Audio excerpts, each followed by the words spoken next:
रहे हैं। यहाँ पे देखो इन्होंने कुछ केमिकल गिराए। अब मैं हाथ लगाने से डर रहा हूँ। अनाज इसमें रखा गया बच्चों खाने लिए, उसके अंदर उन्होंने थिनर का छिड़काव कर दिया। पूरे के पूरे रूम के अंदर पेट्रोल और थिनर की बदबू आ रही है यहाँ पे। और ये जो बाबा साहेब भीमराव अंबेडकर की तस्वीर लगी थी, उनकी तस्वीर को खंडित कर दिया। आप सोचिए, आप जिस संविधान के बल पर आज अपने इस देश के अंदर आप स्वतंत्रता से घूम रहे हैं, जिन लोगों ने क्लास जो ये खाली करा दिए गए हैं, टीचर्स ने ये समझदारी दिखाई है। चेयर आप देख सकते हैं, यहाँ पे भी पेट्रोल डाला गया है, यहाँ पे भी। अब ये हो सकता है कोई केमिकल हो जिससे बच्चों को कोई स्किन से रिलेटेड कोई बीमारियां हो जाए।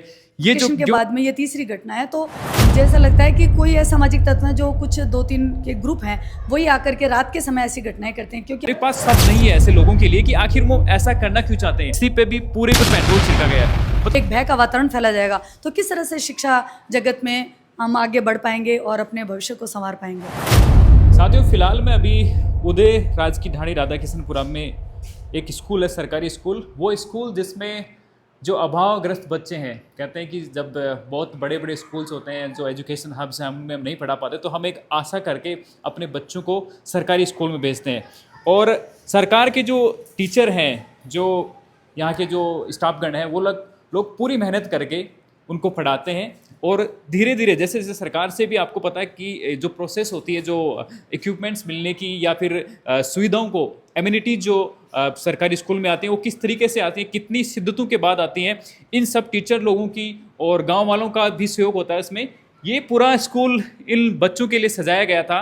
यहाँ पे एक लेब थी, आप मेरे पीछे अभी जो कचरा देख रहे हैं, हकीकत हम जानना चाहेंगे।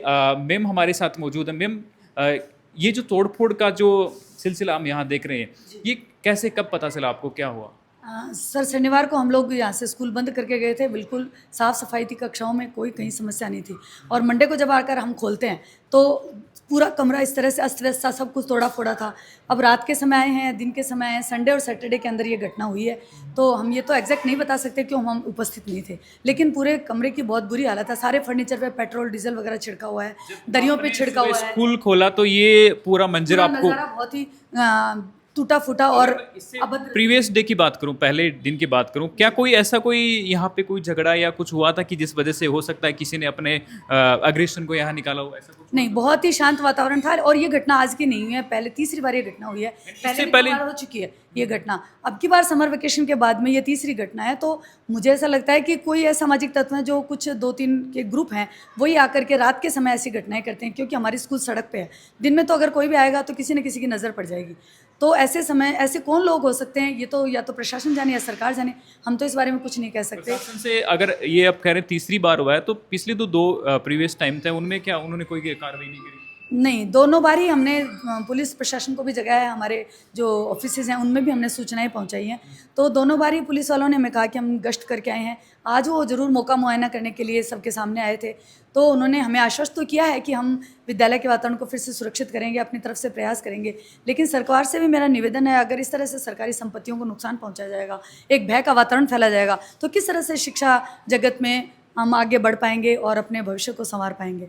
ये तो मेरे को लग रहा है, फिर आप कह रहे हो कि ऐसा कुछ हुआ भी नहीं था ना। कोई ऐसा कभी कभी हो जाता है कि यार गांव वालों में झगड़ा हो जाए, या फिर कोई ऐसा कोई शिक्षा माफिया होते हैं आजकल, कोई कर देते हैं कि भाई बच्चे बहुत ज़्यादा होते हैं, आप बहुत अच्छा कर रहे हैं काम। ऐसा आप कहा कि इससे पहले प्रीवियस कुछ भी नहीं हुआ, लेकिन फिर भी ये तीसरी बार ऐसा हो रहा है कि कोई ना कोई ये कर रहा है। और पुलिस प्रशासन से भी हम निवेदन करते हैं कि जल्द से जल्द इस पर कोई संज्ञान लिया जाए। क्योंकि ये देखो, ये मैं कहता हूँ, ये भले इतना इमोशनल हम नहीं हो पाएंगे, क्योंकि हमें नहीं पता, हमारे बच्चे ऐसी स्कूल में पढ़ रहे हैं, हमें नहीं पता क्या हो रहा है। लेकिन जो गरीब का बच्चा है, जो बेचारा यहाँ आके बहुत मेहनत से आता है और वो ये चीज़ें देखता है, कितनी खुशी होती होगी। और जब आपके घर के अंदर बच्चे का एक खिलौना टूट जाता है, आपको कितना बुरा लगता है। इन लोगों ने, टीचर्स लोगों ने उन बच्चों के लिए ये खिलौने ऐसे ही पाले थे, ये लैब्स ऐसे ही बनाए थे। आप देखिए कितना कचरा यहाँ पे। अब मैं ऐसे अगर मेरे पैर को करता हूँ तो मेरे पैरों में जो जूतों में है, ये कांच घुस रहे हैं। यहाँ पे छोटे छोटे बच्चे हैं, वो बच्चे बेचारे इतने समझते भी नहीं है कि यार कांच घुस जाएगा, ये हो जाएगा। वो यहाँ खेलने के लिए आते हैं। अभी फिलहाल इसकी जो सफाई वगैरह है, वो प्रशासनिक जो कार्रवाई होगी उसके बाद में ये सारा मौका मुआयना फिलहाल पुलिस ने कर लिया, अभी उसकी होगी। लेकिन आप सोचिए ना, ऐसी घटनाओं को अंजाम देने वाले, क्या उनके दिल के अंदर बिल्कुल भी जरा भी इंसानियत नहीं है? आपको एक मैं चीज़ दिखाना चाहता हूँ। ये जो यहाँ पे आप टेबल देख रहे हैं, यहाँ पे देखो इन्होंने कुछ केमिकल गिराए। अब मैं हाथ लगाने से डर रहा हूँ। अब आप सोचिए, यहाँ पे सफाई करने के लिए कौन आएगा, कौन सफाई करेगा इनकी? और ये सफाई अगर कोई करता है, मैडम करती है, बच्चे करते हैं, ये कौन सा केमिकल है, क्या चीज़ है, हमें नहीं पता। अभी तक इसकी जो जांच है वो आई नहीं है सामने। मैं और कुछ आपको चीज़ें दिखाना चाहता हूँ। यहाँ पे बाबा साहेब भीमराव अम्बेडकर की तस्वीर लगी थी, उनकी तस्वीर को खंडित कर दिया। आप सोचिए, आप जिस संविधान के बल पर आज अपने इस देश के अंदर आप स्वतंत्रता से घूम रहे हैं, जिन लोगों ने इतना काम किया, बाबा साहेब अम्बेडकर की तस्वीर को आप छतकसित करते हैं। उसके बाद में आप महात्मा गांधी की, महापुरुषों की जो यहाँ तस्वीर लगी थी उनको तोड़ दिया। ये बच्चों के लिए देखो किस तरीके से कितनी मेहनत से ये चीज़ें लाई जाती है। गवर्नमेंट आपको पता है बार बार ये चीज़ें नहीं देती। उसके बाद में कुछ असामाजिक तत्वों ने, देखिए कुछ ये ऐसी चीज़ें हैं जिनमें सब जो टीचर्स के पैसे लगे होंगे, कुछ गांव वालों के, कुछ भामाशाहों के पैसे लगे होंगे, और इन पे अब हम छू नहीं सकते। मेरे को डर लग रहा है कि ये क्या केमिकल यहाँ पे उन लोगों ने छिड़का होगा। यहाँ पे मटके जो हैं वो फोड़े गए हैं। भाई मैं ये बहुत मेरे पास शब्द नहीं है ऐसे लोगों के लिए कि आखिर वो ऐसा करना क्यों चाहते हैं। आप अगर इतनी कोई फ्रस्ट्रेशन है तो आप जनता के सामने आके करो। आप तीसरी बार ये घटना को अंजाम दिया जा रहा है, और ऐसे लोग हैं जो जिनका पता भी नहीं है। यहाँ जो प्रशासन है, जो यहाँ पे जो स्टाफगण है, इन लोगों से ऐसी कोई बातचीत भी नहीं हुई है। तो मैं चाहता हूँ जल्द से जल्द इस पर कार्रवाई हो और इन बच्चों को न्याय। ये ऐसी चीज़ें हैं कि आप सोचिए, अपने बच्चों के जब खिलौने टूटते हैं तो उन्हें कैसा लगता होगा। ये लैब इन लोगों ने कैसे बनाई होगी, कितनी मेहनत से ये चीज़ें करी होगी, और आज सब चीज़ों को तोड़ करके यहाँ पे केमिकल डाल के गए हैं।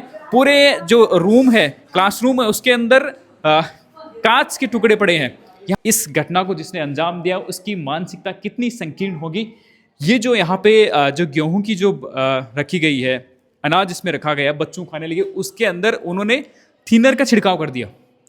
पूरे के पूरे रूम के अंदर पेट्रोल और थिनर की बदबू आ रही है, और ये जो पानी पीने के उनके जो बर्तन थे, बनाने के बर्तन थे, उनके अंदर पेट्रोल और थिनर उनको डाला है।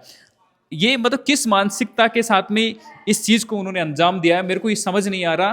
क्योंकि बच्चों के अनाज के अंदर थिनर और पेट्रोल डाल के वो क्या चाहते हैं। ये जो दरी है आप देख रहे हैं, इसी पे भी पूरे पे पेट्रोल छिड़का गया है। मतलब वो क्या चाहते हैं बच्चों। अब आप सोच सकते हैं कि मैं तो बिल्कुल असमंजस में हूँ। जब तक रिपोर्ट नहीं आती तब तक बच्चों को यहाँ से क्लासरूम जो ये खाली करा दिए गए हैं। टीचर्स ने ये समझदारी दिखाई है। चेयर आप देख सकते हैं, यहाँ पे भी पेट्रोल डाला गया है, यहाँ पे भी। अब ये हो सकता है कोई केमिकल हो जिससे बच्चों को कोई स्किन से रिलेटेड कोई बीमारियाँ हो जाए। ये जो गेहूँ है, अगर स्टाफ नहीं देखता, ध्यान से नहीं देखता, और इनके अंदर की चीज़ें जांच नहीं की जाती, तो हो सकता है बच्चों को कितनी बीमारियां। अब सरकारी स्कूल के बच्चों के साथ में ऐसा व्यवहार, ऐसा बर्ताव किस वजह से किया गया है, इसकी जानकारी हर हाल में होनी चाहिए। इस स्कूल में ये तीसरी बार हुआ है। इतने मासूम बच्चे यहाँ पे हैं। और साथियों, मैं कहता हूँ इस देश के अंदर अगर आप नहीं जागेंगे तो कुछ नहीं हो सकता। प्रशासन के ऊपर ये सवाल है, अगर ये चीज़ें नहीं ठीक होती है, बच्चों की टेबल्स पे पेट्रोल पड़ा है, आखिर किस वजह से है, इसकी वजह आपको पता होनी चाहिए, और इस पर कार्रवाई सख्त होनी चाहिए। इतनी सख्त होनी चाहिए कि अगले टाइम कोई ऐसा करने के बारे में सोच भी नहीं सके, क्योंकि ये देश के भविष्य हैं और हम उनके साथ में कुछ भी गड़बड़ नहीं होने देंगे। इस वीडियो को इतना ज़्यादा शेयर कीजिए कि आज शाम तक रिपोर्ट आनी चाहिए कि आखिर में ये किया किसने है और क्यों किया है, बच्चों के साथ उसकी क्या दुश्मनी है, बच्चों के खाने के अंदर थिनर मिलाने का उनका क्या उद्देश्य था, पेट्रोल मिलाने का क्या उद्देश्य है। ये बहुत सेंसिटिव मामला है और इस पे जितनी जल्द हो सके प्रशासन को इस पे संज्ञान लेना चाहिए। फिलहाल जो टीम है वो आई है और हम आशा करते हैं कि जल्द से जल्द इस पे खुलासा होगा। अपडेट के लिए हमारे साथ बने रहिएगा। Thank you so much for watching. Meet you soon in next video.